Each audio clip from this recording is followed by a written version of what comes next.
ਪਹਿਲਾਂ ਦਾ ਜਾਲ ਆਹੀ ਪਿੰਜਰ ਹੈ, ਸਰੀਰ ਹੈ ਪਿੰਜਰ ਹੈ। ਸਰੀਰ ਪਿੰਜਰ ਹੈ, ਇਹ ਆਪ ਪ੍ਰੇਤ ਹੈ, ਪਿੰਜਰ ਹੈ। ਇਹ ਚੋਂ ਨਿਕਲਣਾ ਬਾਹਰ, ਪਹਿਲਾਂ ਇਹ ਚੋਂ ਨਿਕਲ ਕੇ ਦਿਖਾ। ਗਾਹਾਂ ਦੀ ਗੱਲ ਤਾਂ ਫਿਰ ਬਾਅਦ ਚ ਹੈ ਨਾ। ਇਹ ਚੋਂ ਤਾਂ ਨਿਕਲ ਕੇ ਬਾਹਰ ਰਹਿ, ਤੂੰ ਆਪਣੀ ਖੁਰਾਕ ਖਾਏ, ਆਪਣੀ ਖਾਂਦਾ ਰਹੇ। ਖੁਰਾਕ ਦਾ ਦੋ ਜਦੇ ਕਰੂਗਾ ਜਾਂ ਅੱਡ ਕਰੂ ਆਪਣੇ ਆਪ ਨੂੰ। ਤੂੰ ਬਹੁਤ ਲੰਬੀ ਉਡਾਰੀ ਤੇ ਜਾਣਾ, ਤੂੰ ਤਾਂ ਜਾ ਹੀ ਨਹੀਂ ਸਕਦਾ ਕਿਤੇ ਲੰਬੀ ਉਡਾਰੀ। ਤੇਰੇ ਕੋਲ ਖੁਰਾਕ ਇੰਨੀ, ਤੇਰੇ ਸ਼ਕਤੀ ਹੈ ਨਹੀਂ ਓਡੀ ਲੰਬੀ ਉਡਾਰੀ ਮਾਰ ਲਵੇ। ਉਹ ਗਿਆਨ ਦਾ ਭੋਜਨ ਨਹੀਂ ਖਾਧਾ ਤਾਂ, ਉਹ ਅੰਮ੍ਰਿਤ ਨਹੀਂ ਪੀਤਾ ਤਾਂ, ਉਹ ਅੰਮ੍ਰਿਤ ਪੀਤੇ ਬਿਨਾ ਉੱਥੇ ਤੱਕ ਦੀ ਉਡਾਰੀ ਤੇਰੇ ਵੱਸਦੀ ਨਹੀਂ ਹੈ। ਮਾਇਆ ਤੋਂ ਪਾਰ ਦੀ ਉਡਾਰੀ ਤੇਰੇ ਵੱਸਦੀ ਨਹੀਂ ਹੈ। ਇੱਕੋ ਉਡਾਰੀ 'ਚ ਮਾਇਆ ਪਾਰ ਕਰ ਜਾਣੀ ਹੈ। ਰਾਜੇ ਵੀ ਤੱਕ ਤੇ ਕੋਈ ਸਾਹ ਲੈਣ ਨੂੰ ਤੇ ਜਗ੍ਹਾ ਹੈ ਨਹੀਂ। ਪਤਾਲਾ ਪਤਾਲ ਲੱਖ ਆਸਾਂ ਆਕਾਸ ਲੱਖ ਉੱਡ ਕੇ ਜਾਣਾ ਇੱਕੋ ਉਡਾਰੀ 'ਚ, ਕਿਵੇਂ ਚਲੇ ਜਾਏਗਾ ਪਾਰ? ਉਹ ਅੰਮ੍ਰਿਤ ਪੀਤਾ ਹੋਊ, ਜਿੱਥੇ ਤ੍ਰਿਖਾ ਲੱਗੂ ਉਹ ਅੰਮ੍ਰਿਤ ਨਾਲ ਹੋਊ, ਤੇਰੇ ਉਹਦੀ ਧਾਰ ਵਰਸ ਜੂਗੀ ਉੱਤੇ। ਉਸ ਪੰਥ ਦਾ ਤਾਂ ਕੋਈ ਸਿਆਣੂ ਵੀ ਨਹੀਂ, ਹਰਕਾ ਨਾਮ ਤੇ ਨਾਲ ਪਛਾਣੂ। ਸਾਰੀ ਸੁਖਮਣੀ ਦੇ ਵਿੱਚ ਉਹੀ ਗੱਲ ਕੀਤੀ ਹੈ, ਲੰਬੀ ਉਡਾਰੀ ਦੀ ਗੱਲ ਕੀਤੀ ਹੋਈ ਹੈ। ਉਹਦੇ ਤਾਂ ਕੋਸ ਵੀ ਨਹੀਂ ਗਿਣੇ ਜਾਂਦੇ ਕਿੰਨੇ ਨੇ, ਕੋਈ ਕੋਸ ਗਿਣਦਾ ਹੀ ਨਹੀਂ। ਐਡੀ ਲੰਬੀ ਉਡਾਰੀ ਤੇ ਤਾਂ ਜਾਣਾ ਹੈ। ਕੀ ਤਿਆਰੀ ਕੀਤੀ ਹੈ? ਤਿਆਰੀ ਕੋਈ ਵੀ ਨਹੀਂ। ਤਿਆਰੀ ਤਾਂ ਫਿਰ ਇੱਥੇ ਦੀ ਉਹ ਕੀਤੀ ਹੋਈ ਹੈ। ਗਾਂ ਦੇ ਜਨ ਬੇਤਿਆਰ ਹੈ। ਇਹ ਟਾਰਗੇਟ ਸੀ ਸਿੱਖੀ ਦਾ, ਇਹ ਟਾਰਗੇਟ ਹੈ ਧਰਮ ਦਾ, ਸੱਚ ਧਰਮ ਦਾ। ਬਗੈਰ ਸਿੱਖੀ ਤੇ ਟਾਰਗੇਟ ਕਿਸੇ ਦਾ ਨਹੀਂ। ਇਹ ਹੈ ਟਾਰਗੇਟ ਮੁਕਤੀ ਤੋਂ ਉੱਪਰਲਾ ਗਾਹਾਂ ਦਾ, ਮੁਕਤੀ ਤੋਂ ਥੱਲੇ ਦਾ ਟਾਰਗੇਟ ਹੈ। ਮੁਕਤੀ ਦਾ ਸਿਰਫ ਦੋ ਦਾ ਨਾਮ ਹੈ, ਅੱਡ ਹੋਣ ਦਾ। ਮੁਕਤੀ ਤੋਂ ਬਾਅਦ ਨਾਮ ਦਾ ਮਿਲਦਾ ਨਾਮ ਪਦਾਰਥ। ਮੁਕਤੀ ਦਾ ਗਿਆਨ ਪਦਾਰਥ ਹੈ। ਇਹ ਜਿਹੜਾ ਹੈ ਨਾ, ਇਹ ਆ ਗਿਆਨ, ਇਹਦੇ ਨਾਲ ਮਿਲਦੀ ਹੈ ਮੁਕਤੀ।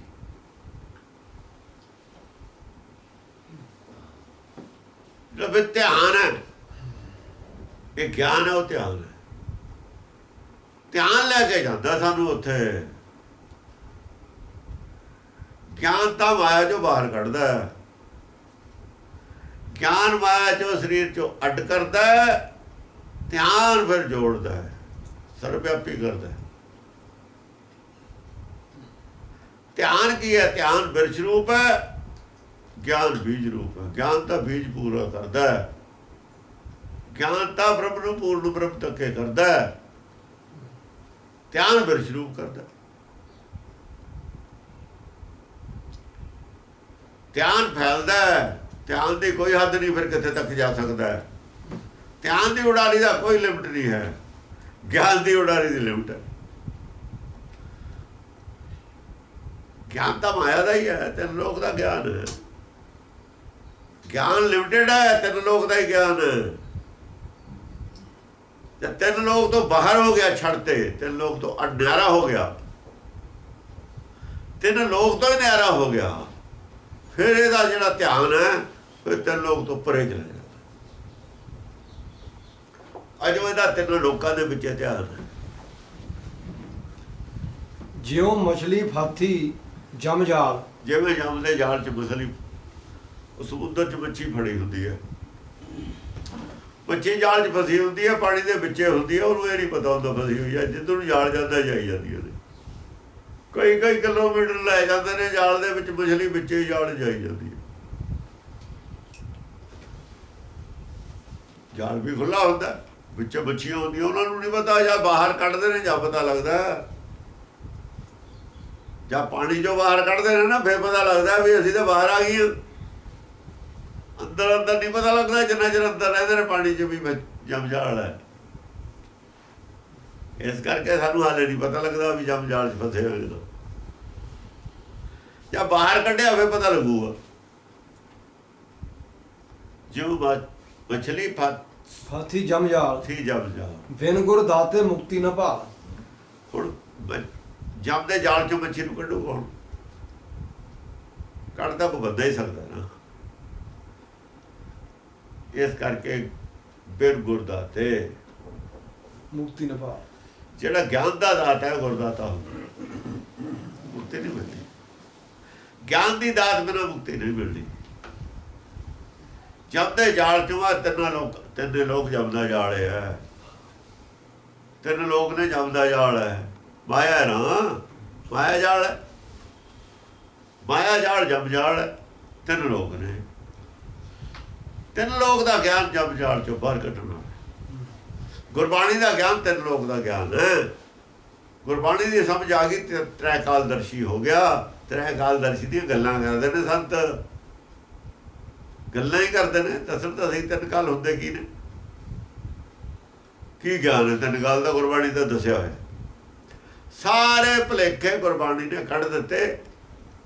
ਉਹਨਾਂ ਦੇ ਗੱਲਾਂ 'ਚ ਪ੍ਰਚਲਿਤ ਨੇ ਤਿੰਨ ਕਾਲਦਰਸ਼ੀ, ਪਰ ਪਤਾ ਨਹੀਂ ਤਿੰਨ ਕਾਲ ਦਾ ਹੀ ਨਹੀਂ ਪਹਿਲਾਂ ਪਤਾ ਵੀ ਤਿੰਨ ਕਾਲ ਹੁੰਦੇ ਕੀ ਨੇ।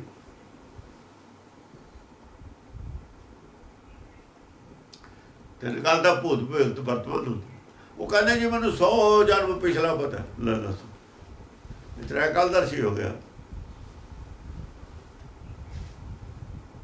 ਦਰਸ਼ਨ ਉਹ ਚੀਜ਼ ਦਾ ਹੁੰਦਾ ਜਿਹੜੀ ਪ੍ਰੈਜ਼ੈਂਟ ਹੋਵੇ। ਜਿਹੜਾ ਬੀਜ ਤੇ ਗਿਆ ਉਹਦਾ ਦਰਸ਼ਨ ਕਿਵੇਂ ਹੋ ਜੂ ਤੁਹਾਨੂੰ? ਉਹਦਾ ਦਰਸ਼ਨ ਹੁੰਦਾ, ਉਹਦੀ ਆਦਤ ਹੁੰਦੀ ਹੈ ਸਾਡੇ ਅੰਦਰ। ਪ੍ਰੈਜ਼ੈਂਟ ਚੀਜ਼ ਦਾ ਦਰਸ਼ਨ ਹੁੰਦਾ ਹੈ। ਜਦ ਦਰਸ ਲਿਖਿਆ ਨਾਲ ਉਹਦਾ ਪ੍ਰੈਜ਼ੈਂਟ ਹੈ ਤਿੰਨੇ ਕਾਲ। ਜੋ ਚੀਜ਼ ਹਾਜ਼ਰ ਹੈ ਦਰਸ਼ਨ ਉਹਦਾ ਹੀ ਹੋਊਗਾ, ਜੋ ਹੈ ਹੀ ਨਹੀਂ ਉਹਦਾ ਦਰਸ਼ਨ ਕਾਹਦਾ ਹੋ ਗਿਆ ਬਈ? ਉਹਨਾਂ ਨੂੰ ਤਾਂ ਇਹ ਵੀ ਨਹੀਂ ਪਤਾ ਤ੍ਰੈ ਕਾਲ ਦਰਸ਼ੀ ਲਫ਼ਜ਼ ਦਾ ਮਤਲਬ ਕੀ ਹੈ। ਤਿੰਨੇ ਕਾਲ ਹੁਣ ਹੈਗੇ ਨੇ, ਤਿੰਨੇ ਕਾਲ ਇੱਥੋਂ ਬੈਠੇ ਦੇਖੇ ਜਾ ਸਕਦੇ ਨੇ। ਜਿਹੜਾ ਮਰ ਗਿਆ ਉਹ ਕਿਸ ਅਵਸਥਾ ਵਿੱਚ ਗਿਆ? ਗੁਰਬਾਣੀ ਦੱਸਦੀ ਹੈ, ਬਿਨ ਗੁਰਦਾਤੇ ਮੁਕਤੀ ਨ ਭਾਲ। ਹੈ ਜੇ ਗੁਰਦਾਤਾ ਦੀ ਮੁਕਤੀ ਨਹੀਂ ਮਿਲੀ, ਜਪਦੇ ਜਾਲ 'ਚ ਹੋ ਗਿਆ ਦਰਸ਼ਨ ਤਿੰਨ ਕਾਲ ਦਾ। ਜਿਹਨਾਂ ਨੂੰ ਨਹੀਂ ਮਿਲੀ ਸਾਰੇ ਜਪਦੇ ਜਾਲ 'ਚ ਫਸੇ ਹੋਏ, ਬਾਹਰ ਨਹੀਂ ਗਏ। ਠੀਕ ਹੈ, ਸਾਨੂੰ ਨਹੀਂ ਦਿੰਦੇ ਪਰ ਜਪਦੇ ਜਾਲ 'ਚ ਨੇ। ਗਿਆਨ ਹੈ ਤਿੰਨ ਕਾਲ ਦਾ। ਜਿਹੜੇ ਗਰਭ ਦੇ ਵਿੱਚ ਨੇ ਉਹਨਾਂ ਦਾ ਵੀ ਪਤਾ ਸਾਨੂੰ ਉੱਥੇ ਕੀ ਹੁੰਦਾ। ਜਿਹੜੇ ਇੱਥੇ ਨੇ ਦਾ ਵੀ ਪਤਾ। ਇਹੀ ਤਿੰਨ ਕਾਲ ਨੇ। ਉਹ ਤਿੰਨ ਕਾਲ ਕਿਹੜੇ ਨੇ? ਉਹ ਤ੍ਰੇਤਾ ਹੈ, ਉਹ ਦੁਆਪਰ ਹੈ, ਕਲਯੁਗ ਹੈ। ਇਹੀ ਤਿੰਨ ਕਾਲ ਨੇ। ਚੌਥਾ ਯੁੱਗ ਤਾਂ ਮਾਇਆ 'ਚ ਹੁੰਦਾ ਹੀ ਨਹੀਂ। ਚੌਥਾ ਯੁੱਗ ਤਾਂ ਮਾਇਆ ਦੇ ਬਾਹਰ ਹੈ। ਉਹਨੇ ਚੌਥਾ ਵੀ ਮਾਇਆ 'ਚ ਬਣਾ ਲਿਆ। ਜੇ ਸਤਯੁਗ ਹੋਵੇ ਤੇ ਪਾਪ ਕਿਵੇਂ ਹੋ ਜੂ? ਸਤਯੁਗ ਹੋਵੇ ਪਾਪ ਵੀ ਹੋਵੇ, ਸਤਯੁਗ ਹੋਵੇ ਝੂਠ ਵੀ ਹੋਵੇ। ਸਤਯੁਗ ਕਿਵੇਂ ਹੋ ਗਿਆ? ਕੀ ਕਰਦੇ ਵਿਚਾਰੇ? ਬੁੱਧਹੀਨ ਸੀ, ਬੁੱਧੀਹੀਨ ਸੀਗੇ। ਤੁੱਤ-ਬੁੱਤ ਕਰਕੇ ਲੋਕਾਂ ਨੂੰ ਦੇ ਦਿੱਤਾ ਕੁਝ। ਇਹ ਤੁੱਤ-ਬੁੱਤ ਕੀਤਾ ਹੋਇਆ ਗਿਆਨ ਹੈ ਸਮਰਥ ਸ਼ਾਸਤਰਾਂ ਦਾ। ਹਾਂ, ਫਿਰ ਆਵੇ ਫਿਰ ਜਾਏ। ਆ ਦੇਖੋ, ਲੋਕ ਦਾ ਗਿਆਨ ਹੈ। ਫਿਰ ਆਵੇ ਫਿਰ ਜਾਏ। ਜਿਹੜਾ ਮੁਕਤ ਨਹੀਂ ਹੋਇਆ ਉਹ ਫਿਰ ਆਵੇ ਫਿਰ ਜਾਏ। ਜੰਮੀ ਜਾਂਦਾ ਮਰੀ ਜਾਂਦਾ, ਜੰਮੀ ਜਾਂਦਾ ਮਰੀ ਜਾਂਦਾ। ਇੱਕ ਰੰਗ ਰਚੈ ਰਹੇ ਲਿਵ ਲਾਏ। ਇੱਕ ਰੰਗ ਰਚਿਆ। ਜੇ ਇੱਕ ਹੋ ਕੇ ਸੱਚ ਦੇ ਰੰਗ ਚ ਰੰਗਿਆ ਜਾਵੇ। ਸੱਚ ਦਾ ਰੰਗ ਇੱਕ ਰੰਗ ਹੁੰਦਾ। ਝੂਠ ਦੇ ਰੰਗ ਬਹੁਤ ਨੇ। ਝੂਠ ਬਹੁਤ ਰੰਗੀ ਹੈ, ਸੱਚ ਦਾ ਇੱਕੋ ਹੀ ਰੰਗ। ਹਰ ਆਪੇ ਹੀ ਇੱਕ ਰੰਗ ਹੈ, ਆਪੇ ਬਹੁਤ ਰੰਗ। ਜਿਹੜੇ ਨੀਮ ਕਿਸਮ ਦੇ ਧਰਮ ਨੇ, ਬੱਤਾਂ ਨੇ, ਉਹ ਵੀ ਸੱਚ ਨਹੀਂ ਬਣਾਈਆਂ ਨੇ। ਸੱਚ ਤੋਂ ਹੀ ਦਿਸ਼ਾਹੀਨ ਹੋਈਆਂ ਨੇ। ਸੱਚ ਤੋਂ ਦਿਸ਼ਾਹੀਨ ਹੋਈ ਹੈ। ਸੱਚ 'ਚ ਝੂਠ ਰਲਿਆ ਹੋਇਆ ਥੋੜ੍ਹਾ ਬਹੁਤਾ। ਉਹ ਕਈ ਵੈਰਾਈਟੀਆਂ ਬਣ ਗਈਆਂ। ਜਿੰਨਾ ਜ਼ਿਆਦਾ ਝੂਠ ਮਿਲ ਗਿਆ, ਕਿਸੇ ਥੋੜ੍ਹਾ ਝੂਠ ਮਿਲ ਗਿਆ, ਕਿਸੇ ਉਦੋਂ ਜ਼ਿਆਦਾ ਮਿਲ ਗਿਆ, ਕਿਸੇ ਉਦੋਂ ਥੋੜ੍ਹਾ। ਵੈਰਾਈਟੀਆਂ ਮਿਲ ਗਈਆਂ। ਪਰ ਸੱਚ ਤੋਂ ਹੀ ਧੜਕੀਆਂ ਹੋਈਆਂ ਮੱਤਾਂ ਨੇ ਸਾਰੀਆਂ, ਪਰ ਜਿਹੜਾ ਸੱਚ ਹੈ ਉਹ ਅਲੱਗ ਚੀਜ਼ ਹੈ, ਉਹ ਇੱਕ ਰੰਗ। ਉਹਨਾਂ ਦੀ ਗੱਲ ਇੱਕੋ ਹੀ ਰਹੂਗੀ ਸਾਰਿਆਂ ਦੀ। ਗੁਰਬਾਣੀ ਸੱਚ, ਸੱਚੀ ਬਾਣੀ ਹੈ। ਕਿੰਨੇ ਬੰਦੇ ਦੀ ਲਿਖੀ ਹੈ, ਕੋਈ ਹੈ ਫਰਕ ਇਹਦੇ ਵਿੱਚ? ਦੂਜੇ ਗ੍ਰੰਥ ਸਾਰਿਆਂ ਦੇ ਅੱਡੋ ਅੱਡ।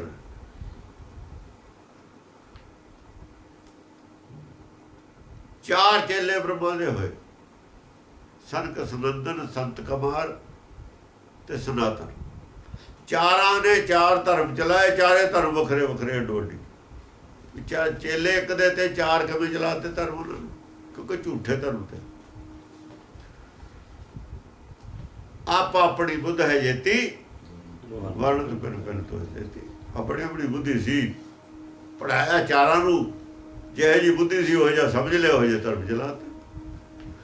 ਕਿਸੇ ਤੇ ਝੂਠ ਵੱਧ ਪੈ ਗਿਆ, ਕਿਸੇ ਤੇ ਘੱਟ ਪੈ ਗਿਆ।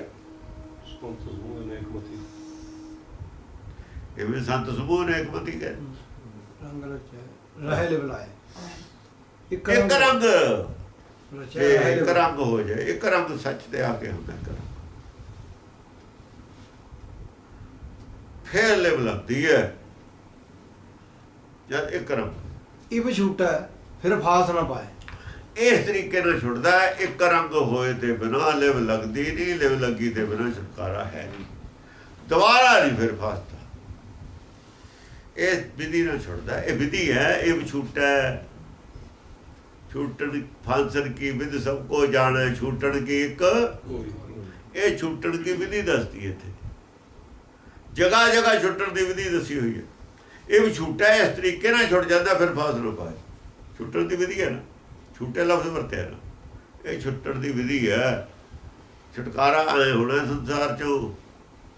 ਕਿਸੇ ਗ੍ਰੰਥ ਵਿੱਚ ਛੁੱਟਣ ਦੀ ਵਿਧੀ ਮੈਨੂੰ ਦਿਖਾ ਦਿਓ ਲਿਖੀ ਹੋਈ। ਗੀਤਾ 'ਚ ਦਿਖਾਓ ਕਿੱਥੇ ਹੈ। ਕਿਸੇ ਗ੍ਰੰਥ ਵਿੱਚ ਛੁੱਟਣ ਦੀ ਵਿਧੀ ਨਹੀਂ, ਸਿਵਾਏ ਵੇਦ ਦੇ ਵਿੱਚ। ਇਹ ਆ ਜਿਹੜੇ ਉਹ ਨਾਰਦ ਬਚਨ ਵਿਆਸ कहते हैं सुख को पूछो जाई, ਉਹਨਾਂ ਗ੍ਰੰਥਾਂ 'ਚ ਹੈ। ਜੇ ਤੋਂ ਕਬੀਰ ਪੜ੍ਹ ਕੇ ਆਇਆ, ਉਹ ਕੋਈ ਨਹੀਂ, ਕੋਈ ਇਹਦੇ ਨਾਲ ਮੇਲ ਖਾਂਦੇ, ਕੁਝ ਕੋਈ ਫਰਕ ਨਹੀਂ। ਉਹ ਸਾਰੀ ਉਹ ਗੁਰਮਤਿ ਹੈ। ਓਂਕਾਰ ਲਫ਼ਜ਼ ਕਬੀਰ ਦਾ ਵਰਤਿਆ ਹੈ, ਨਾਨਕ ਨੇ ਨਹੀਂ ਵਰਤਿਆ। ਓਂਕਾਰ ਕਬੀਰ ਦੇ ਵਰਤਿਆ ਹੈ। ਖਾਲਸਾ ਵੀ ਕਬੀਰ ਦਾ ਵਰਤਿਆ ਹੈ। ਪਹਿਲੇ ਗ੍ਰੰਥਾਂ 'ਚ ਵਰਤੇ ਹੋਏ ਨੇ ਸਾਰੇ ਲਫ਼ਜ਼। ਸਤਿਗੁਰੂ ਨੇ ਵੀ ਵਰਤਿਆ ਹੈ, ਸਤਿਗੁਰੂ ਵੀ ਵਰਤਿਆ ਹੈ, ਸਿੱਖ ਵੀ ਵਰਤਿਆ ਹੈ। ਸਾਰੇ ਲਫ਼ਜ਼ ਵਰਤੇ ਨੇ। ਜੇ ਸਿੱਖਣ ਕੋਈ ਚੂਕ, ਜੇ ਅਸੀਂ ਕਹੀਏ ਵੀ ਸਿੱਖ ਧਰਮ ਨਾਨਕ ਨੇ ਚਲਾਇਆ, ਬਿਲਕੁਲ ਗਲਤ ਹੈ, ਬਿਲਕੁਲ ਗਲਤ। ਸਿੱਖੀ ਦੀ ਡੈਫੀਨੇਸ਼ਨ ਦਿੱਤੀ ਹੈ ਸਭ। ਸਿੱਖੀ ਕੀ ਹੁੰਦੀ ਹੈ? ਸਿੱਖੀ ਸਿੱਖਿਆ, ਗੁਰ ਵਿਚਾਰ, ਗਿਆਨ ਦੀ ਵਿਚਾਰਤਾ ਹੈ। ਸਿੱਖਿਆ ਗਿਆਨ ਦੀ ਵਿਚਾਰਤਾ ਹੈ। ਗਿਆਨ ਵਿਚਾਰ ਨਦਰੀ ਕਰਮ ਲਗਾਏ ਪਾਰ। ਜਿੱਤੇ ਕਿਰਪਾ ਹੋਗੀ, ਬਖਸ਼ਿਸ਼ ਹੋਗੀ, ਕਰਮ ਦਾ ਬਖਸ਼ਿਸ਼ ਹੋਗੀ, ਪਾਰ ਨੂੰ ਜੂ। ਨਦਰੀ ਕਰਮ ਲਗਾਏ ਪਾਰ। ਤੇ ਸਿੱਖਿਆ ਦਾ ਨਾਮ ਸਿੱਖੀ ਹੈ।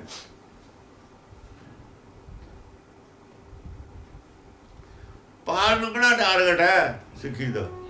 ਜੇ ਪਾਰ ਨਹੀਂ ਲੰਘਣਾ, ਜਿਹਨੇ ਉਹਨੂੰ ਸਿੱਖੀ ਧਾਰਨ ਕਰਨ ਦੀ, ਉਹਨੂੰ ਅੰਮ੍ਰਿਤ ਛਕਣ ਦੀ ਕੋਈ ਲੋੜ ਨਹੀਂ। ਅੰਮ੍ਰਿਤ ਛਕਣ ਦੀ ਕੋਈ ਲੋੜ ਨਹੀਂ। ਪੜ੍ਹਦਾ ਰਹੇ ਜਦੋਂ ਮਨ ਨੂੰ ਉਦੋਂ ਛਕ ਲਓ। ਜੇ ਪਾਰ ਇਹ ਨਹੀਂ ਲੰਘਣਾ ਤੇ ਅੰਮ੍ਰਿਤ ਕਾਸ਼ ਨੂੰ ਛਕਣਾ ਉਹਨੇ ਕੀ ਲੈਣਾ ਜਾ ਕੇ। ਜਿਹਦਾ ਟਾਰਗੇਟ ਪਾਰ ਦਾ ਅੰਮ੍ਰਿਤ ਛਕੇ ਬਸ, ਬਾਕੀ ਨੂੰ ਕੋਈ ਲੋੜ ਨਹੀਂ। ਬਾਕੀ ਸਿੱਖੀ ਨੂੰ ਬਦਨਾਮ ਇਹ ਕਰਨਗੇ ਤਾਂ ਬਦਨਾਮ ਕਰੂਗਾ। ਉਹਦਾ ਕਰਮ ਸਿੱਖ ਵਾਲਾ ਹੈ ਨਹੀਂ, ਭੇਖ ਸਿੱਖ ਵਾਲਾ, ਬਦਨਾਮੀ ਦਾ ਸਵਾ ਕਰੂਗਾ ਕੀ? ਕਰਮ ਦਾ ਕੁਟਲਤਾ ਵਾਲਾ, ਉਹ ਤਾਂ ਬਦਨਾਮ ਕਰੂਗਾ, ਕੀ ਫਾਇਦਾ? ਪੁਲਿਸ ਵਾਲੇ ਵਰਦੀ ਨਹੀਂ ਦਿੰਦੇ। ਜਿਹੜਾ ਆਦਮੀ ਪੁਲਿਸ ਦੇ ਡਿਸਪਲਿਨ ਤੋਂ ਖਿਲਾਫ ਕੋਈ ਗੱਲ ਕਰਨ ਲੱਗ ਗਿਆ, ਉਹ ਜਦੇ ਵਰਦੀ ਲਾ ਲੈਂਦੇ ਲਾਉਂਦੇ ਨੇ। ਇਹ ਵੀ ਅੱਗੇ ਖਾਲਸਾ ਵਰਦੀ ਲਵਾਉਂਦਾ ਸੀ। ਸਾਡੇ ਦਲ ਦੇ ਵਿੱਚ, ਦਲਾਂ ਵਿੱਚ ਜੇ ਕੋਈ ਜ਼ਿਆਦਾ ਕੋਈ ਐਸੀ ਗਲਤੀ ਕਰਦੇ ਉਹਨੂੰ ਬਾਣਾ ਲਾ ਲੈਂਦੇ ਸੀ। ਬਾਣਾ ਲਾ ਲਿਆ। ਬਦਨਾਮੀ ਦਾ ਨਹੀਂ ਨਾ ਹੋਊ। ਸਵਾਲ ਤਾਂ ਇਹ ਹੈ ਵੀ ਬਦਨਾਮੀ ਨਾ ਹੋਵੇ। ਜੇ ਤਾਂ ਚਾੜਨੇ ਤੇਰਾ ਖਾਲਸੇ ਵਾਲਾ ਹੈ ਨਹੀਂ ਗਾ, ਸਿੱਖੀ ਵਾਲਾ ਹੈ ਨਹੀਂ, ਤੂੰ ਹਾਲੇ ਆਪਣਾ ਆਚਰਣ ਠੀਕ ਕਰ ਲੈ, ਫਿਰ ਸਿੱਖੀ ਧਾਰਨ ਕਰ ਲਈ, ਕੋਈ ਨਹੀਂ। ਤੂੰ ਪਹਿਲਾਂ ਹੀ ਸਿੱਖੀ ਧਾਰਨ ਕਰ ਲਈ, ਤੇਰਾ ਕੰਮ ਹੈ ਚੋਰਾਂ ਵਾਲਾ। ਕੀ ਥੋੜੇ ਆਇਆ ਤੇਰੇ ਵੱਲੋਂ ਸਾਡਾ ਕਿਰਪਾਨ ਪਵਾ ਕੇ ਤੈਨੂੰ ਸਾਨੂੰ ਕੀ ਲਾਭ ਹੋਊਗਾ? ਬਦਨਾਮੀ ਦੇ ਸਵਾ ਉਹਨਾਂ ਉਹ ਫਲਾਣੇ ਤੋਂ ਸਿੱਖਾਇਆ ਕਰਦੇ ਨੇ, ਸਿਰ ਨੀਵਾਂ ਹੀ ਕਰਨਾ ਪਊਗਾ ਸੁਣ ਕੇ, ਉਹ ਨੀਵਾਂ ਹੀ ਕਰਨਾ ਪਊਗਾ। ਕੀ ਥੋੜੇ ਆਇਆ, ਕੀ ਕਰਾਉਣਾ ਇਹਨਾਂ ਤੋਂ? ਵੀਰਾ ਵੀਰਾ ਕਰ ਰਹੀ, ਵੀਰ ਭਏ ਬਹਿ ਰਾਏ। ਵੀਰਾ ਵੀਰਾ ਕਰ ਰਹੀ, ਵੀਰਾ ਦਾ ਮਤਲਬ ਬਹਾਦਰ ਵੀ ਹੁੰਦਾ ਹੈ। ਸੋ ਭਾਈ ਸੋ ਮੇਰਾ ਵੀਰ ਵੀ, ਭਾਈ ਵੀ ਕਹਿੰਦਾ, ਵੀਰ ਵੀ ਕਹਿੰਦਾ। ਭਾਈ ਵੀ ਹੋਵੇ, ਬਹਾਦਰ ਵੀ ਹੋਵੇ, ਬੱਚੇ ਬਣ ਮੈਦਾਨ ਚੋਂ। ਵੀਰਾ ਵੀਰਾ ਕਰ ਰਹੀ, ਵੀਰ ਪਏ ਬਹਿ ਰਾਏ। ਵੀਰ ਤਾਂ ਬਗਾਨਾ ਹੋ ਗਿਆ। ਜੇ ਬਗਾਨਾ ਹੋ ਜਾਵੇ ਤੇ ਫਿਰ ਭੈਣ ਕੀ ਕਰੇ? ਉਹ ਕੀ ਕਰੇ? ਵੀਰ ਭਏ ਬਹਿ ਰਾਏ, ਵੀਰ ਚੱਲੇ ਘਰ ਆਪਣੇ, ਬਹਿਣ ਬਿਰਹਿ ਜਲ ਜਾਏ। ਵੀਰ ਚੱਲੇ ਘਰ ਆਪਣੇ, ਵੀਰ ਤਾਂ ਆਪਣੇ ਘਰ ਚਲਾ ਗਿਆ, ਭੈਣ ਕੀ ਕਰੂ? ਬਿਰਹਾ ਦੇ ਵਿਜੋਗ 'ਚ ਜਲੂ। ਜੇ ਛੱਡ ਜਾਵੇ ਉਹਨੂੰ ਤਾਂ ਬਿਰਹਾ ਹੀ ਰਹੂਗਾ। ਭੈਣ ਬਿਰਹਾ ਜਲ ਜਾਏ, ਭੈਣ ਦਾ ਮਤਲਬ ਭੈਣ ਲੈ ਲਓ। ਬਾਬੁਲ ਕੇ ਘਰ ਬੇਟੜੀ, ਬਾਲੀ ਬਾਲੇ ਨੇ। ਜਿੰਨਾ ਚਿਰ ਬਾਬਲ ਦੇ ਘਰ ਬੈਠਣੀ ਹੁੰਦੀ ਹੈ, ਛੋਟੀ ਬੱਚੀ ਹੈ, ਬਾਪ ਦੇ ਘਰ ਹੈ, ਉਹਦਾ ਇੱਕ ਭਾਈ ਹੈ, ਇੱਕ ਭੈਣ ਹੈ, ਉਹਨਾਂ ਦੋਹਾਂ ਦਾ ਪ੍ਰੇਮ ਹੁੰਦਾ। ਬਾਲੀ ਬਾਲੇ ਨੇ ਉਹ ਛੋਟੇ ਛੋਟੇ ਬੱਚਿਆਂ ਦਾ ਭੈਣ ਭਾਈ ਦਾ ਪ੍ਰੇਮ ਹੁੰਦਾ ਹੀ ਹੈ। ਬਾਲੀ ਬਾਲੇ ਨੇ ਉਹ ਇਵੇਂ ਇਹ ਸੰਸਾਰ ਦੇ ਵਿੱਚ ਬੁੱਧੀਦਾਰ ਮਨ ਦਾ ਪ੍ਰੇਮ, ਮਨ ਬੁੱਧੀ ਦੋਹਾਂ ਦਾ ਪ੍ਰੇਮ। ਬਾਲੀ ਰੋਵੇ ਬਾਲੀ ਨਾ ਹੈ ਪਧਾਰ, ਨਾਨਕ ਦੁਖੀਆ ਸਭ ਸੰਸਾਰ। ਬਾਲ ਅਵਸਥਾ ਦੀ ਗੱਲ ਹੈ। ਬਾਲ ਬੁੱਧ ਬਾਲੀ ਹੋਣ ਵੇਲੇ ਮਨ ਨਾਲ ਪ੍ਰੇਮ। ਉਹ ਨਾਲੇ ਹੋਊਗਾ, ਬੱਚਿਆਂ ਦਾ ਆਪਸ ਵਿੱਚ ਪ੍ਰੇਮ ਹੁੰਦਾ। ਪਤਾਰਦਾ ਤਾਂ ਜੋ ਗਿਆਨ ਹੈ ਨਹੀਂ ਉਹਨੂੰ, ਪਤਾਰਦਾ ਤਾਂ ਗਿਆਨ ਹੈ ਨਹੀਂ। ਅਜਾ ਤਾਂ ਭਾਈ ਨਾਲੇ ਪ੍ਰੇਮ। ਬਾਬਲ ਕੇ ਘਰ ਬੇਟੜੀ, ਬਾਬਲ ਦੇ ਘਰ ਇਹਨੇ ਬੈਠੜੀ ਹੈ ਜੇ। ਬਾਲੀ ਹੈ, ਬੇਟੜੀ ਵੀ ਹੈ, ਛੋਟੀ ਵੀ ਹੈ, ਉਮਰ ਵੀ ਥੋੜੀ ਹੈ, ਦੋ ਛੱਤਾਂ ਨੇ ਨਾਲ ਲਾਈ ਹੋਈਆਂ। ਇਹ ਪ੍ਰਮਾਣ ਹੈ ਇੱਥੇ ਤੱਕ। ਅਜੇ ਜਿਵੇਂ ਬਾਬਲ ਦੇ ਘਰ ਬੇਟੜੀ ਹੁੰਦੀ ਹੈ, ਛੋਟੀ ਹੁੰਦੀ ਹੈ, ਉਹ ਵੀਰਾ ਵੀਰਾ ਕਹਿੰਦੀ ਹੈ ਨਾ, ਵੀਰ ਬੜਾ ਹੁੰਦਾ ਹੈ ਜੇ। ਬਾਲੀ ਹੈ, ਉਹ ਵੀ ਬਾਲਾ, ਉਹ ਵੀ ਛੋਟਾ, ਉਹਨਾਂ ਦਾ ਹੀ ਪ੍ਰੇਮ ਹੁੰਦਾ ਸੱਚੀ। ਉਹ ਇੱਕ ਦੂਏ ਨਾਲ ਵਿਛੜ ਨਹੀਂ ਸਕਦੇ। ਜੇ ਲੋੜਾਂ ਵਰ ਕਾਮਣੀ, ਸਤਿਗੁਰੂ ਸੇਵੈ ਤੇ। ਜੇ ਕਾਮਣੀ ਨੂੰ ਜਦੋਂ ਕਾਮਨਾ ਪੈਦਾ ਹੁੰਦੀ ਹੈ ਵਰਦੀ, ਫਿਰ ਉਹਨੂੰ ਸਤਿਗੁਰ ਦੀ ਫਿਰ ਭਾਈ ਨਾਲੋਂ ਪ੍ਰੇਮ ਟੁੱਟ ਜਾਂਦਾ। ਜੇ ਇਹਨੂੰ ਵਾਰ ਚਾਹੀਦਾ ਬੁੱਧੀ ਨੂੰ, ਤਾਂ ਹੁਣ ਮਨ ਦਾ ਖੜਾ ਛੱਡੇ।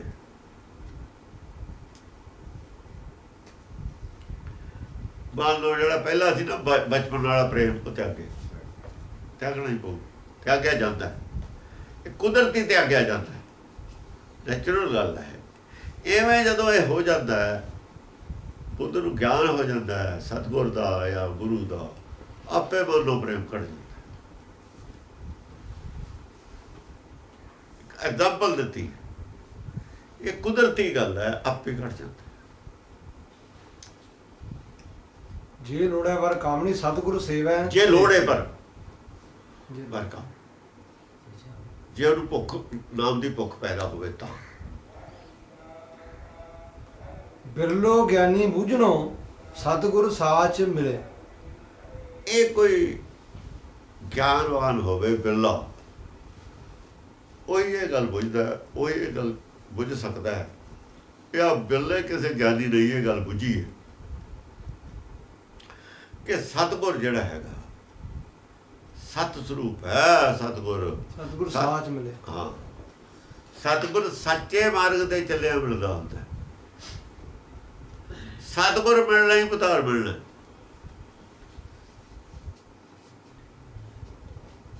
ਸਮਝੇ? ਸੱਚੇ ਮਾਰਗ ਤੇ ਚੱਲ ਕੇ ਹੀ ਸਤਿਗੁਰ ਤੱਕ ਪਹੁੰਚਿਆ ਜਾ ਸਕਦਾ। ਇਹ ਕੋਈ ਗਿਆਨਵਾਨ ਹੈ, ਗੱਲ ਨੂੰ ਸਮਝਦਾ। ਸੱਚੇ ਮਾਰਗ ਤੇ ਚੱਲੇ ਬਿਨਾਂ ਸਤਿਗੁਰ ਤੱਕ ਨਹੀਂ ਪਹੁੰਚਿਆ ਜਾ ਸਕਦਾ। ਬੁੱਧੀ ਨੂੰ ਵਰ ਪ੍ਰਾਪਤ ਨਹੀਂ ਹੋ ਸਕਦਾ। ਸੱਚ ਕੀ ਹੈ? ਸੱਚ ਸਭਨਾ ਕਾ ਖਸਮ। ਇਹ ਚਾਹੀਦਾ, ਹੋਰ ਕੀ ਚਾਹੀਦਾ? ਚਾਹੀਦਾ ਹੋਰ ਕੀ ਸੀ? ਪਤਾਰ ਕੀ ਹੁੰਦਾ? ਪਤਾਰ ਕੀ ਹੁੰਦਾ? ਸੱਚ ਸਭਨਾ ਕਾ ਖਸਮ। ਫਿਰ ਉਹ ਪਤਾਰ ਕਹਿਤਾ, ਉਹਦੇ ਖਸਮ ਕਹਿਤਾ, ਗੱਲ ਤਾਂ ਇੱਕੋ ਹੀ। ਹਾਂ, ਹੁਣ ਵਰ ਕਹਿਤਾ, ਵਰ ਕਹਿਤਾ। ਸਤਿਗੁਰ ਸਾਚ ਮਿਲੇ। ਸਾਚ ਹੀ ਸਤਿਗੁਰ। ਹਾਂ, ਸੱਚੇ ਮਾਰਗ ਤੇ ਚੱਲ ਕੇ ਹੀ ਸੱਚ ਮਿਲਣਾ। ਠਾਕੁਰ ਹੱਥ ਵਡਾਈਆਂ ਜੈ ਭਾਵੇ ਤਾਦੇ। ਇਹ ਸਤਿਗੁਰ ਤੋਂ ਸੱਚ ਮਿਲਣਾ ਹੈ। ਸਤਿਗੁਰ ਤੇ ਨਾਮ ਪਾਇਆ ਜਾਏ। ਸਤਿਗੁਰ ਤੋਂ ਬਿਨਾਂ ਸੱਚ ਨਹੀਂ ਮਿਲਣਾ। ਸਤਿਗੁਰ ਅੰਦਰ ਹੈ, ਸਤਿਗੁਰ ਤੇ ਖਾਲੀ ਕੋਈ ਨਹੀਂ। ਮਨ ਨਾਲ ਪ੍ਰੇਮ ਛੱਡ ਕੇ ਅੰਦਰਲੇ ਨਾ ਪ੍ਰੇਮ ਪਾ, ਬਾਹਰਲੇ ਨਾਲ ਪ੍ਰੇਮ ਛੱਡ ਕੇ ਆ ਜਿਹੜਾ ਰਹਿੰਦਾ ਨਾ ਦਿਮਾਗ 'ਚ, ਇੱਥੋਂ ਛੱਡ ਕੇ ਇੱਥੇ ਵਾਲੇ ਨਾਲ ਪ੍ਰੇਮ ਪਾ। ਇਹਦੇ ਨਾਲ ਜੁੜ।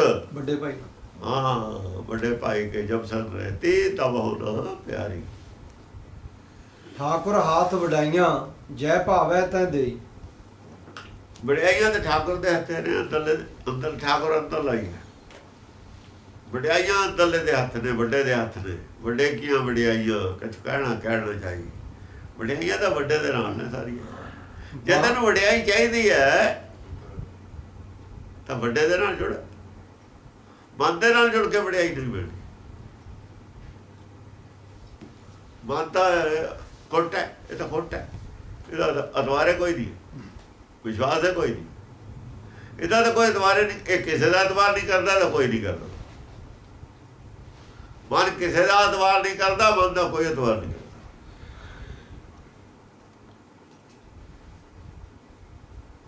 ਬਾਣੀ ਬਿਰਲੋ ਵਿਚਾਰ ਸੀ ਜੇ ਕੋ ਗੁਰਮੁਖੀ ਹੋਵੇ।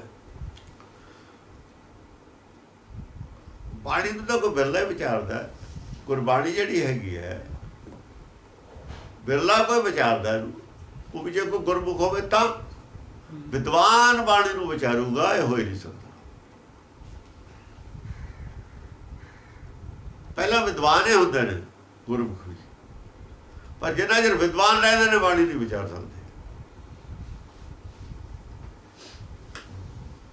ਜਿੰਨਾ ਚਿਰ ਬਾਣੀ ਨੂੰ ਪੜ੍ਹਦੇ ਨੇ ਉਹਨਾਂ ਚਿਰ ਵਿਦਵਾਨ ਰਹਿੰਦੇ ਨੇ। ਜਦੋਂ ਬਾਣੀ ਨੂੰ ਗੁਰੂ ਮੰਨ ਕੇ ਬਾਣੀ ਤੋਂ ਪੜ੍ਹਨ ਲੱਗ ਜਾਂਦੇ ਨੇ, ਹੌਲੀ ਹੌਲੀ ਫਿਰ ਬਦਲ ਕੇ ਗੁਰਮੁਖ ਬਣ ਜਾਂਦੇ। ਫਿਰ ਵਿਦਵਾਨ ਨਹੀਂ ਰਹਿੰਦੇ। ਉਹਨਾਂ ਵਾਲੀ ਵਿਦਿਆ ਤਾਂ ਸਾਰੀ ਰੱਦ ਹੋ ਗਈ। ਇੱਥੇ ਵਿਦਵਾਨ ਤਾਂ ਰਹਿਣ ਜੇ ਵਿਦਿਆ ਛੱਡੀ ਹੋਵੇ। ਉਹਨਾਂ ਵਾਲੀ ਵਿਦਿਆ ਤਾਂ ਸਾਰੀ ਹੋਈ ਕਰਤੀ ਖਤਮ। ਉਹਨਾਂ ਦੇ ਪੱਲੇ ਦਾ ਛੱਡਿਆ ਹੀ ਕੱਖ ਨਹੀਂ ਬਾਣੀ ਨੇ। ਵਿਦਵਾਨ ਕਿੱਥੇ ਰਹਿ ਗਏ ਵਿਚਾਰੇ? ਉਹ ਤਾਂ ਕਹਿੰਦਾ ਮੇਰੀ ਮਤ ਥੋੜੀ, ਰਾਮ ਤੂੰ ਸਮਰੱਥ ਵੱਡਾ। ਬਾਣੀ ਬਿਰਲੋ ਵਿਚਾਰ ਸੀ। ਕੋਈ ਬਿਰਲਾ ਬਾਣੀ ਨੂੰ ਵਿਚਾਰਦਾ ਹੁੰਦਾ ਹੈ। ਉਹ ਵੀ ਸ਼ਰਤ ਹੈ ਜੇ ਕੋਈ ਗੁਰਮੁਖ ਹੋਵੇ। ਪਰ ਤਾਂ ਹੋਰ ਵੀ ਜਿਹੜੇ ਬਿਰਲੇ ਵਿਚਾਰਦੇ ਨੇ ਨਾ, ਜ਼ਿਆਦਾ ਗਿਆਨਵਾਨ, ਜੇ ਗੁਰਮੁਖ ਨਹੀਂ ਹੈਗੇ, ਗੁਰਬਾਣੀ ਤੋਂ ਨਹੀਂ ਪੜ੍ਹੇ, ਆਪਣੀ ਬੁੱਧੀ ਨਾਲ ਵਿਚਾਰਦੇ ਨੇ, ਆਪਣੀ ਬੁੱਧ ਹੈ ਜੇਤੀ, ਉਹ ਵੀ ਵਿਦਵਾਨ ਨੇ। ਉਹ ਬਿਰਲੇ, ਉਹ ਉਹਨਾਂ ਬਿਰਲਿਆਂ 'ਚ ਨਹੀਂ। ਗੁਰਮੁਖ ਕੋ ਆਪਣੀ ਬੁੱਧ ਹੁੰਦੀ ਹੋਈ ਨਹੀਂ। ਜਿਹਦੇ ਕੋ ਆਪਣੀ ਬੁੱਧ ਆ ਉਹ ਗੁਰਮੁਖ ਹੁੰਦਾ ਹੀ ਨਹੀਂ।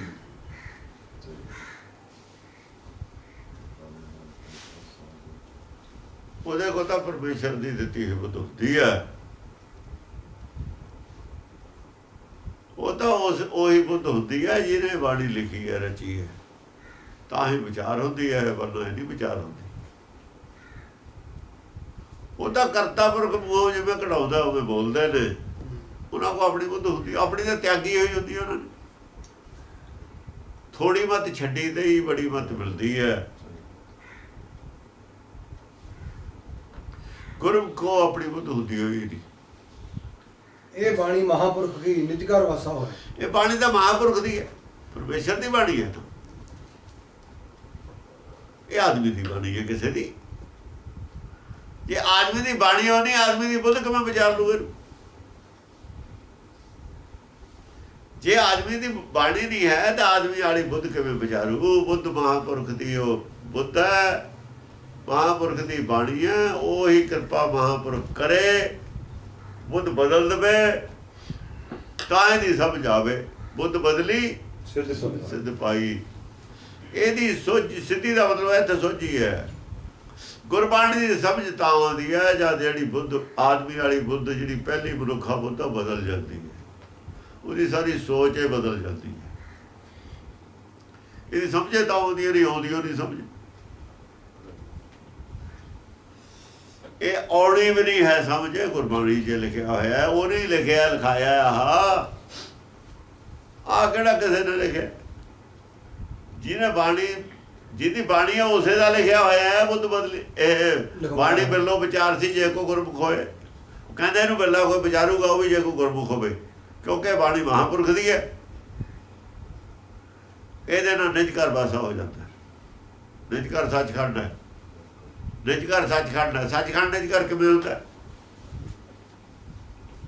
ਉਹ ਜਿੱਥੇ ਸੁੱਤਾ ਪਿਆ ਸਿੰਘਾਸਣ ਤੇ ਨਾ,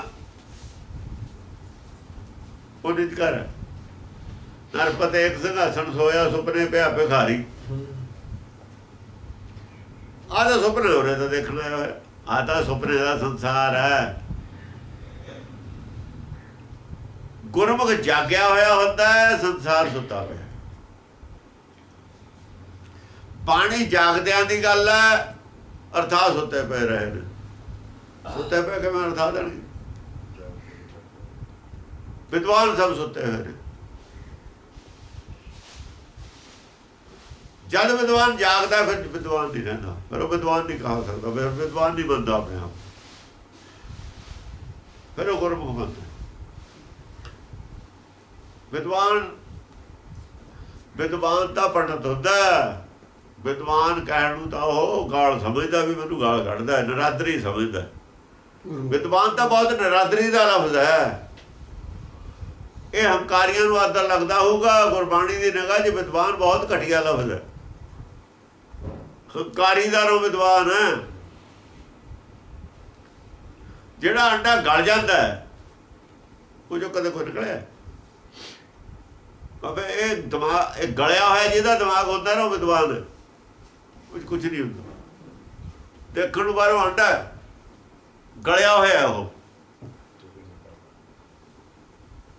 ਦੇਖਣ ਨੂੰ ਨਹੀਂ ਪਤਾ ਲੱਗਦਾ ਬਾਹਰੋਂ। ਵਿੱਚੋਂ ਤੇ ਕੁਝ ਨਹੀਂ ਨਿਕਲਣਾ। ਗਲੇ ਹੋਏ ਅੰਡੇ ਨੇ ਸਭ ਦੇ ਦਿਮਾਗ ਵਿਦਵਾਨਾਂ ਦੇ ਹੁੰਦੇ। ਪੰਡਤ ਦਾ ਸਭ ਗਲਿਆ ਹੋਇਆ ਦਿਮਾਗ ਸੀ ਸਭ ਦਾ। ਉਹ ਜੇ ਠੀਕ ਹੁੰਦਾ ਮੰਨ ਨਾ ਲੈਂਦੇ ਬਾਣੀ ਨੂੰ, ਤਰਨਾ ਜਾਂਦੇ। ਉਹ ਵਿਦਿਆ ਆਕਾਸ਼ ਨੂੰ ਪੜ੍ਹੀ ਸੀ ਫਿਰ ਉਹਨਾਂ ਨੇ। ਵੇਦ ਵੀ ਉਹਨਾਂ ਦੇ ਨੇ, ਵੇਦਾਂ ਨੂੰ ਮੰਨਦੇ ਵੀ ਨੇ, ਇਹ ਬਾਣੀ ਨੂੰ ਮੰਨਦੇ ਨਹੀਂ। ਜਿਹੜਾ ਨਹੀਂ ਮੰਨਦਾ ਉਹਦਾ ਦਿਮਾਗ ਗਲੇ ਹੋਏ ਅੰਡੇ ਵਰਗਾ। ਇਹ ਸਮਝੋ, ਗਲੇ ਹੋਏ ਦੇ ਵਿੱਚ ਜਨਮ ਪਦਾਰਥ ਨਹੀਂ ਮਿਲਦਾ ਹੁੰਦਾ। ਗਲੇ ਚੀਜ਼ ਪੈਦਾ ਹੋਊਗਾ ਕੁਛ, ਉਹ 'ਚੋਂ ਕੁਛ ਨਹੀਂ ਪੈਦਾ ਹੁੰਦਾ। ਵਿਦਵਾਨਾਂ ਦੇ ਦਿਮਾਗ ਗਲੇ ਹੋਏ ਅੰਡੇ ਨੇ ਬਸ। ਜੇ ਇਹਨਾਂ ਨੇ ਠੀਕ ਕਰਨੇ ਨੇ, ਗੁਣ ਗਲੇ ਹੋਏ ਨੇ। ਹਰ ਵਿਸਰ ਤੇਰੇ ਗੁਣ ਗਲ ਗਏ, ਅੰਡਾ ਗਲ ਗਿਆ। ਉਹ ਵਿਦਿਆ ਦਾ ਹੰਕਾਰ ਹੈ ਉਹਨਾਂ ਨੂੰ। ਗਲੇ ਹੋਏ ਨੇ ਸਭ ਦਿਮਾਗ। ਜੇ ਉਹ ਸਰਜੀਤ ਕਰਨੇ ਨੇ ਤਾਂ ਗੁਣ ਧਾਰਨ ਕਰਨ, ਵੈਰ ਵਿਰੋਧ ਛੱਡਣ, ਗੁਰਬਾਣੀ ਤੋਂ ਪੜ੍ਹਨ, ਗੁਰਬਾਣੀ ਨੂੰ ਮੰਨਣ ਸੱਚ ਸੱਚ ਕਰਕੇ, ਫਿਰ ਗੁਣ ਉਹ ਗਲੇ ਹੋਏ ਠੀਕ ਹੋ ਜਾਣਗੇ। ਇਲਾਜ ਹੈਗਾ ਠੀਕ ਹੋਣ ਦਾ, ਪਰ ਉਹਨਾਂ ਨੇ ਕਰਨਾ ਨਹੀਂ। ਉਹਨਾਂ ਦਾ ਬਿਜ਼ਨਸ ਹੈ। ਜਿਹਨੇ ਕਰਨਾ ਕਰ ਲਵੇ, ਨਹੀਂ ਕਰਨਾ ਨਾ ਕਰੇ। ਇਲਾਜ ਹੈਗਾ ਹੁਣ ਵੀ।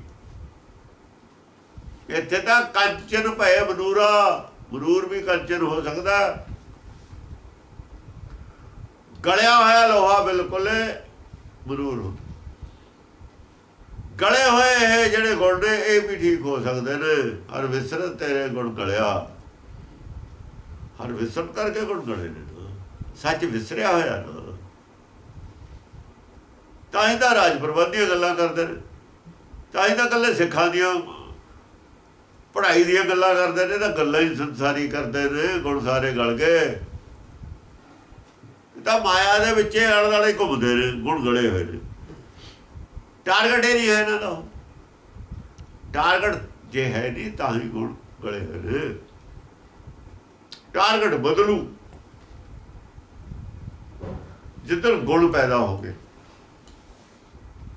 ਗਲੇ ਹੋਏ ਗੁਣ ਸਰਜੀਤ ਹੋ ਕੇ ਗੁਣ ਪੈਦਾ ਹੋ ਗਏ ਨਾ ਦੁਬਾਰਾ, ਫਿਰ ਟਾਰਗੇਟ ਬਦਲੂ, ਵਰਨਾ ਟਾਰਗੇਟ ਨਹੀਂ ਬਦਲੂ। ਵਿਦਵਾਨ ਕਦੇ ਵੀ ਗੁਰਬਾਣੀ ਕਦੇ ਵੀ ਵਿਦਵਾਨ ਪ੍ਰਵਾਨ ਨਹੀਂ ਕੀਤੇ ਹੋਏ। ਤੇ ਅਸੀਂ ਸਿੱਖੀ ਵਿਦਵਾਨਾਂ ਦੇ ਸਿਰ ਤੇ ਛੱਡੀ ਹੋਈ ਹੈ। ਸਾਰੀ ਵਰਲਡ ਵਿਦਵਾਨਾਂ ਦੇ ਸਿਰ ਤੇ ਹੈ। ਵਿਦਵਾਨਾਂ ਦੇ ਸਿਰ ਤੇ ਵਰਲਡ ਨੂੰ ਡਰਾਈਵ ਕਰ ਰਹੇ ਨੇ। ਵਿਦਵਾਨਾਂ ਨੇ ਹੀ ਵਰਲਡ ਦਾ ਸਤਿਆਨਾਸ਼ ਕੀਤਾ ਹੋਇਆ। ਵਿਦਿਆ ਪ੍ਰਧਾਨ ਹੈ ਸੰਸਾਰ ਦੇ ਵਿੱਚ। ਵਿਦਿਆ ਨੂੰ ਤੀਜੀ ਅੱਖ ਮੰਨਦੇ ਨੇ, ਬਿਲਕੁਲ ਗਲਤ ਹੈ। ਵਿਦਿਆ ਤੀਜੀ ਅੱਖ ਨਹੀਂ ਹੁੰਦੀ। ਔਰ ਜਿਹਨੂੰ ਇਹ ਵਿਦਿਆ ਕਹਿੰਦੇ ਨੇ, ਗੁਰਬਾਣੀ ਨੂੰ ਅਵਿਦਿਆ ਕਹਿੰਦੀ ਹੈ। ਅਵਿਦਿਆ ਹੈ ਕੀਨ ਮਾਧੋ, ਅਵਿਦਿਆ ਹੈ ਕੀਨ ਵਿਵੇਕ ਦੀ ਬਲੀਨ। ਵਿਵੇਕ ਬੁੱਧੀ ਬਲੀਨ ਹੋ ਚੁੱਕੀ। ਇਹ ਅਵਿਦਿਆ ਵਿਦਿਆ ਹੈ ਨਹੀਂ। ਸਾਰੀ ਪੜ੍ਹਾਈ ਹੋ ਵਿਦਿਆ। ਕਬੀਰ ਸਾਹਿਬ ਵਿਦਿਆ ਪੜ੍ਹਨ ਤੋਂ ਇਨਕਾਰੀ, ਵਿਦਿਆ ਨਾ ਪੜ੍ਹਨ। ਹਾਂ, ਇਸੇ ਕਰਕੇ ਕਬੀਰ ਪਹਿਲਾਂ ਵਿਦਵਾਨ ਹੈ, ਵਿਦਿਆ ਪੜ੍ਹਦਾ। ਕਬੀਰ ਕਹਿੰਦਾ ਵਿਦਿਆ ਦੇ ਵਿੱਚ ਝਗੜਾ ਹੈ। ਸਾਰੀ ਦੁਨੀਆ ਝਗੜਾ ਹੀ ਵਿਦਵਾਨਾਂ ਦਾ ਪਾਇਆ ਹੋਇਆ ਇਹਨਾਂ ਦਾ। ਦੁਨੀਆ ਝਗੜਾ ਕਿਉਂ ਹੈ? ਪਾਰਟੀਆਂ ਝਗੜੇ ਕਿਉਂ ਨੇ? ਵਿਦਵਾਨਾਂ ਦੇ, ਸਾਰੇ ਵਿਦਵਾਨ ਨੇ। ਇਹ ਦੁਨੀਆ ਦਾ ਨਾਸ਼ ਤਾਂ ਕਰ ਸਕਦੇ ਨੇ, ਵਿਕਾਸ ਨਹੀਂ ਕਰ ਸਕਦੇ। ਵਿਕਾਸ ਵੀ ਵਿਕਾਸ ਜਿਹੜਾ ਹੁੰਦਾ ਇਹਨਾਂ ਦਾ, ਵਿਕਾਸ ਦੇ ਵਿੱਚੋਂ ਵਿਨਾਸ਼ ਨਿਕਲਦਾ। ਇਹਨਾਂ ਦੇ ਵਿਕਾਸ ਦੇ ਵਿੱਚੋਂ ਵਿਨਾਸ਼ ਨਿਕਲਦਾ ਹੁੰਦਾ। ਅਸਲ 'ਚ ਵਿਕਾਸ ਨਹੀਂ ਹੁੰਦਾ। ਜਿਹਨੂੰ ਇਹ ਵਿਕਾਸ ਕਹਿੰਦੇ, ਦੈਟ ਇਜ਼ ਵਿਨਾਸ਼। ਵਿਨਾਸ਼ ਵਿਕਾਸ ਨਹੀਂ ਹੁੰਦਾ, ਵਿਨਾਸ਼ ਹੁੰਦਾ ਹੈ।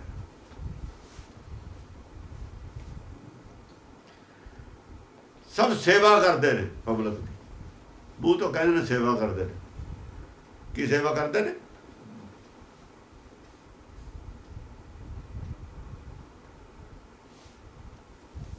ਜਿੱਥੇ ਝੂਠ ਹੋਵੇ ਉੱਥੇ ਤਾਂ ਪਾਪ ਹੁੰਦਾ। ਕਬੀਰ ਕੀ ਕਹਿੰਦਾ? ਕਬੀਰ ਕਹਿੰਦਾ, ਕਬੀਰ ਜੈ ਗਿਆਨ ਤਹਿ ਧਰਮ ਹੈ, ਜੈ ਝੂਠ ਤਹਿ ਪਾਪ। ਇਹਨਾਂ ਦੀ ਵਿਦਿਆ ਜਿਹੜੀ ਹੈ ਸਾਰੀ ਪਾਪ ਕਰਾਉਂਦੀ ਹੈ। ਪਾਪੀ ਬਣਾਉਂਦੇ ਸਾਰੇ ਵਿਦਿਆ। ਜਿੱਥੇ ਪਾਪ ਹੋਊਗਾ ਉੱਥੇ ਵਿਨਾਸ਼ ਕਿਉਂ ਨਹੀਂ ਹੋਊਗਾ? ਪਾਪ ਦਾ ਵਿਨਾਸ਼ ਕਿਉਂ ਨਹੀਂ ਹੋਊਗਾ? ਪਾਪ ਬੁਰਾ, ਪਾਪੀ ਕੋ ਪਿਆਰਾ। ਪਾਪੀ ਕੋ ਪਿਆਰਾ ਹੀ ਤਾਂ ਪੜ੍ਹ ਕੇ ਹਟੇ।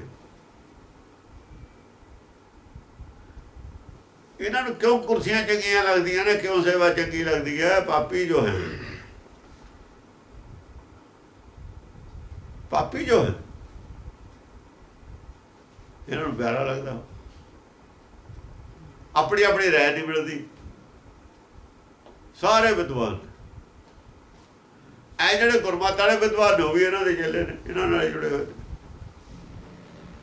ਗੁਰਮੁਖ ਦਾ ਇਹਨਾਂ ਨਾਲ ਕੀ ਮੇਲ? ਕਿਸੇ ਨਾਲ ਕੋਈ ਮੇਲ ਨਹੀਂ। ਰਾਜ ਪ੍ਰਬੰਧ ਤੋਂ 100 ਕੋ ਦੂਰ ਰਹਿੰਦਾ। ਉਹਨੇ ਕੀ ਲੈਣਾ ਰਾਜ ਪ੍ਰਬੰਧ? ਇਹ ਸਾਰੇ ਝੂਠੇ ਨੇ। ਕਿਹਦੀ ਕਰੇ? ਕਿਹੜੇ ਝੂਠੇ ਨੂੰ ਚੰਗਾ ਕਹੇ? ਕਿਹੜੇ ਪਾਪੀ ਨੂੰ ਚੰਗਾ ਕਹੇ? ਜਿੱਥੇ ਝੂਠ ਹੈ ਉੱਥੇ ਪਾਪੀ ਹੈ। ਸਾਰੇ ਝੂਠੇ ਨੇ, ਸਾਰੇ ਪਾਪੀ ਨੇ। ਉਹ ਤਾਂ ਆਇਆ ਵੀ ਕੋਈ ਮਹਾਂਪੁਰਖਾਂ 'ਚ ਬੜਾ ਛੋਟਾ ਕੌਣ ਹੁੰਦਾ? ਕੋਈ ਥੋੜਾ ਜਿਹਾ ਵੱਧ ਹੈ, ਕੋਈ ਘੱਟ ਹੈ।